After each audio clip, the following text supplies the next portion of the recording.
என்ன இருக்கு அப்படிங்கிறத தொடர்ந்து பார்க்கும்போது செயற்கையான அழகும் இயற்கையான அன்பும் இந்த மக்கள்கிட்ட இருக்குங்கிறத பார்க்கறப்ப ரொம்ப மகிழ்ச்சியா இருக்கு. சிங்கப்பூர்ல ஏதோ ஒரு வீதியில, ஏதோ ஒரு சுற்றுலா பகுதியில, ஏதோ ஒரு உணவகத்துல அல்லது ஏதோ ஒரு இடத்துல ஒரு தமிழ் முகத்தை பார்க்கும்போது அவங்க புன்னகையில பொய் இல்லை. அதுவே ரொம்ப மகிழ்ச்சியா இருக்கு. இன்னைக்கு உலக தாய்மொழி தினத்தை நம்ம சிங்கப்பூர்ல கொண்டாடுறோம். நேற்று தான் பிப்ரவரி 21 தான் உலக தாய்மொழி தினம். ஆனா நம்ம இன்னைக்கு கொண்டாடுறது ஒன்றும் தப்பு கிடையாது. தினந்தோறும் கொண்டாடினாலும் தகுந்தான் அந்த நாள். இந்த நாளை ஏன் கொண்டாடணும் அப்படிங்கிற கேள்வி. இங்க நிறைய நிகழ்வுகள் நடந்துச்சு. முன்னாடி ஒரு 6 பிள்ளைங்க பயங்கரமா பேசினாங்க. உருளைக்கிழங்கு கத்திரிக்காய் எல்லாம் வச்சு தமிழ் வளர்த்தாங்க. கடைசியா பேசின பையன் வரைக்கும் எல்லாரும் ரொம்ப அழகா பேசினாங்க. ஆமா, அவர் கைத்தட்டுக்கா ஒரு 10 பேர் கூட்டு வந்திருக்காரு. அதுல நானும் ஒரு பையன். ஜிபே நம்பர் அனுப்பிடுற தம்பி, பாத்துக்கோங்க. இப்ப இங்க இருக்கிற மக்கள் தமிழ் மீது கொண்டிருக்கிற பற்றும் அன்பும் இருக்குல்ல, இதை வச்சு அடுத்த தலைமுறைக்கு தமிழை கடத்திட முடியாதா அப்படிங்கிற வேட்கையை பார்க்கிறப்ப ரொம்ப மகிழ்ச்சியா இருக்கு. ஏன்னா நம்ம ஊர்ல ஏதாவது நடக்குது.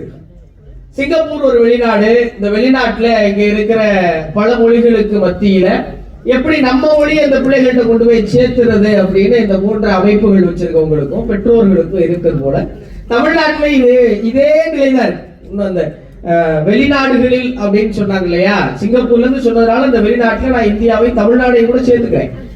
அங்கேயும் இன்னைக்கு பிள்ளைகள்கிட்ட தமிழை கொண்டு போய் சேர்க்கிறதுல இருக்கிற சிக்கலையும் சவாலையும் பத்தி நம்ம பேச முடியும். தமிழ் அப்படிங்கிற அந்த ஒரு மொழிக்கான நிலப்பரப்பு எதுங்கிற கேள்வி இருக்குல்ல. தமிழ்நாடுதான் தமிழர்கள் வாழும் பகுதியா? உலகம் முழுவதும் தமிழர்கள் வாழுகிற பகுதிங்கிறத அந்த விவாதத்தில் சொன்னாங்கல்ல. ஆமா, உலகம் முழுவதும் தமிழர்கள் வாழும் பகுதி அப்படிங்கிறதுக்கான உதாரணங்களை கடந்து கணியன் பூங்குன்றன் யாதும் ஊரே யாவரும் கேளிர்னு 2000 வருஷம் முன்னாடி எல்லா ஊரும் ஒரே ஊர் தான்டா, எல்லா பேரும் என் சொந்தக்காரன் தான்டான்னு சொல்லிட்டார். ஹாய் சொல்றீங்களா?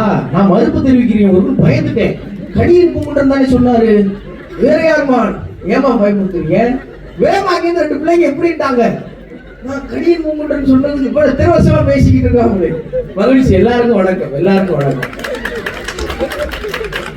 இப்ப இந்த சிங்கப்பூர் பண்ணல 10% மட்டும் இந்தியர்கள் இருக்கும். அதுல 7% மட்டும் தான் தமிழர்கள் இருக்கும். ஆனா ஆட்சி மொழியில தமிழ் வந்துருச்சு இல்லையா? இது ஏன்?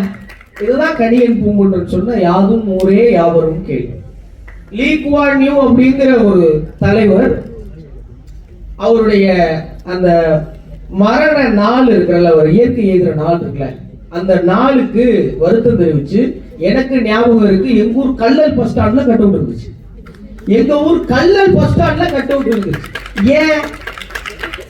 செவிவழி செய்த உண்மையான்னு தெரியல.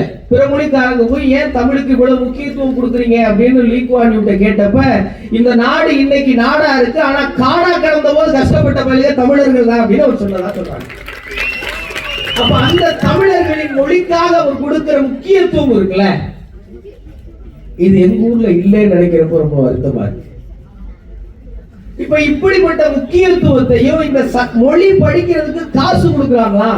தெரிஞ்சுதான் இங்க படிச்சிருப்பேன், தெரியாம போயிடுச்சே. ஒரு மொழியை கற்பதற்கு காசு கொடுக்கப்படுகிறதுனா இந்த உலகம் முழுவதும் ஏன் இந்த மொழியை கற்கிறதுல தடம் பிறழுது? இந்த மொழியை கத்துக்கிட்டா காசு கிடைக்காதியா அப்படிங்கிறத சொன்னா நம்ப மாட்டீங்க. இன்னைக்கு ஒரு நாள் பேசிட்டு போறது நான் பொருள காசு வாங்குறேன். இதை இந்த மொழி தான் எனக்கு கொடுக்குது. சிங்கப்பூர் 27 வருஷத்துக்கு முன்னாடி எங்க அப்பா பிழைப்புக்காக வந்த ஊர். எங்க அப்பா 2 வருஷம் உழைச்சிருக்காரு.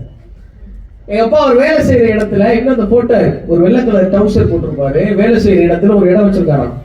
அந்த இடம் எதுக்கான இடம்னா அழுகிறதுக்கான இடமா. டெய்லி ஒரு 10 நிமிஷம் இவன் அழுவாராம். ஐயோ சொந்த ஒரு விட்டு வந்துட்டோமே அப்படின்னு அந்த இடத்துல போய் அழுவாராம். அப்படி பொருளீட்டி கொண்டு வந்து வளர்த்தாங்க.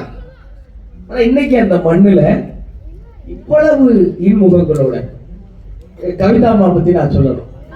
இங்க இருந்து ஒருத்தர் இந்த தமிழ் பேசுற பையன் யாருங்கிறது தேடி எங்க ஊர்ல தெப்ப குளத்தை சுத்தி ஒரு 15 ரவுண்ட் அடிச்சு எங்க வீட்டை கண்டுபிடிச்சு எங்க அம்மாவை பார்த்து என்னைய பிடிச்சு நேற்று முழுவதும் அவங்க வீட்டுல தான் தங்கியிருக்கேன். சிங்கப்பூர் மண்ணுல எனக்கு ஆதி அப்படின்னு 2 தம்பிகள் இருக்காங்க. இங்க நிறைய மாட்டுகள் இருக்காங்க. டிஷர்ட் எல்லாம் MK எல்லாம் போட்டிருக்காங்க. எனக்கே பதட்டமா இருக்கு, ஏப்பா இவ்வளவு அன்பு. அப்புறம் தான் புரியுது, இது முத்துக்குமரன் என்கிற ஒரு இளைஞன் மீது கொண்ட அன்பு இல்லை, இது இந்த மொழியின் மீது கொண்ட அன்பு, இது இந்த தமிழின் மீது கொண்ட அன்பு. என்னையா செய்யும் தமிழ்? இதைத்தான் செய்யும், இதைத்தான் செய்யும். இந்த தாய்மொழி தினத்துக்கு ஒரு வரலாறு இருக்கு, உங்களுக்கு எல்லாம் தெரியும் நினைக்கிறேன். வங்கதேசத்துல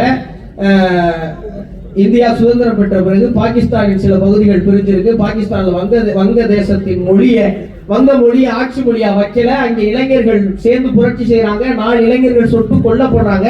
அதன் பிறகு ஐக்கிய நாடுகள் சபை பிப்ரவரி 21 உலக தாய்மொழிகள் தினம்னு குறிப்பிடுது. இதை நம்ம ஏன் விமர்சையா கொண்டாடணும்? செத்தவங்க கணக்கு ஒரு பக்கம் விடுங்க. தமிழ் மொழியோடு எந்த மொழியையும் திணிப்பதை எதிர்த்து சுட்டுக் கொல்லப்பட்டவர்கள் அல்ல, தானே உயிர் நீத்த 27 பேர் தமிழ்நாட்டில் இருந்திருக்காங்க. என் மொழியில நீ எதையாவது கலந்தினா அது என் சாப்பாட்டை நீ விஷத்தை கலக்கிறதுக்கு சமமான 27 பேர் செத்து போயிருக்காங்க. அப்படிப்பட்ட பாரம்பரியம் உடைய மொழிய இன்னைக்கு நம்ம என்னவா பார்க்கிறோங்கிற கேள்வி இருக்குல்ல. மொழினா என்ன? வெறுமனே கருத்துக்களை பரிமாறிக்கொள்வதற்கான கருவி. வருகே முடியாது. It's just to communicate தானே மொழி. அதுக்காக இவ்வளவு முக்கியத்துவம் கொடுக்குறீங்க. ஏன் மொழின்னு தலையை தூக்கி வச்சுட்டு ஆடுறீங்க? என்ன உங்க மொழியில பெருசா இருந்துருச்சுங்கிற கேள்வி எல்லாம் நம்ம காதுகளை விழுந்துட்டே இருக்கல. இன்னொரு பக்கம் ஒரு பெரிய இது எந்த அளவுக்கு உங்களுக்கு புரியும் தெரியல. ஆனா யோசிச்சு பாருங்களேன், யாராவது ஒருத்தர் சாதி பெருமை பேசினா என்ன சொல்றோம்? தப்புங்கிறோம். யாராவது ஒருத்தர் ஒரு மதத்தின் பெருமை பேசினா அது என்ன சொல்றோம்? ஏன் பிரிவினையா இருக்கீங்கன்னு யோசிக்கிறோம், ஏன் பாகுபாடு கருதுறீங்கன்னு யோசிக்கிறோம். ஆனா அந்த மொழியை பேசினா மட்டும் ஏன் கேட்க மாட்டோம்? ஏங்க தமிழன்கிற இனத்தால நீங்க ஏன் மத்தவங்களை பிரிச்சு பாக்குறீங்க? ஏன் கேட்க மாட்டோம்? ஏன் கேட்க மாட்டோம்னா மொழி ஒருபோதும் பாகுபடுத்துவதில்லை, மனிதர்களை பண்படுத்துகிறது. மொழி எப்போதும் மக்களை பண்படுத்துகிறது.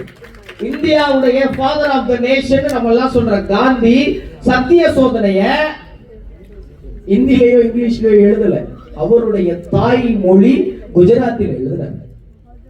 அதோட சிறப்பு என்ன தெரியுமா? காந்தி சொன்ன வார்த்தை, எனக்கு அடுத்த பிறவி ஒன்று இருந்துச்சுன்னா நான் தமிழனா பிறக்கணும்னு நினைக்கிறேன், தமிழனா பிறந்து திருக்குறளை அதன் தாய்மொழியிலேயே படிக்கணும்னு விரும்புறேன்னு இந்திய தேசத்தின் தந்தையில் அழைக்கப்படுற காந்தி சொன்னார். ஆனா நம்ம மனப்பாட பகுதியில் சாய்ஸ்ல விட முடியுமான்னு தேடிக்கிட்டு இருக்கோம். ஏங்க காந்தி ஏங்க திருக்குறளை படிக்கணும்? என்னங்க நடந்துச்சு திருக்குறள்ல? பின்னாடி சொல்ல. நோபல் பரிசு பெற்ற ரவீந்திரநாத் தாகூர் அவர் தாய்மொழியில தான் அந்த கவிதைகளை எழுதினார். ஏன் நோபல் இந்தியாவின் பெருமை தாகூர்னு சொல்றோம்ல, இந்தியாவின் பெருமை தாகூர் நோபல் பரிசு பெறுவதற்கு ஏன் தாய்மொழியை தேர்ந்தெடுத்தாரு? தாகூருக்கு வேற மொழி தெரியாதா? இல்ல, தாகூரால் தன் மொழியில்தான் கவிநயத்தை கொடுக்க முடியுங்கிறது தான் உண்மை. அப்ப தாகூர் ஒரு முறை தமிழ்நாடு வராரு, அவருக்கு வரவேற்பு வாசிக்கிறாங்க, ஆங்கிலத்தை வாசிக்கிறாங்க. தாகூர் கோச்